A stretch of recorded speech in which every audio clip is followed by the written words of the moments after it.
The question is, will you use it to grow 10x or stay average?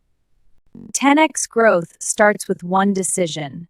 AI doesn't replace entrepreneurs. It multiplies disciplined ones. You don't need massive change. You need 1% improvement. AI helps you move faster, but consistency makes it compound.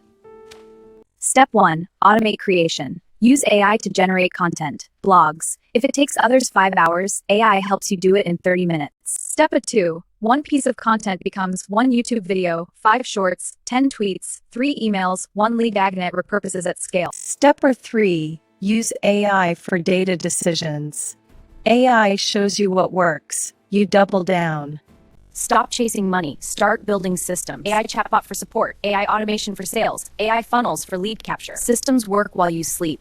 10x growth isn't about working harder. It's about thinking bigger. AI is not the future. It's the unfair advantage of today, is execution.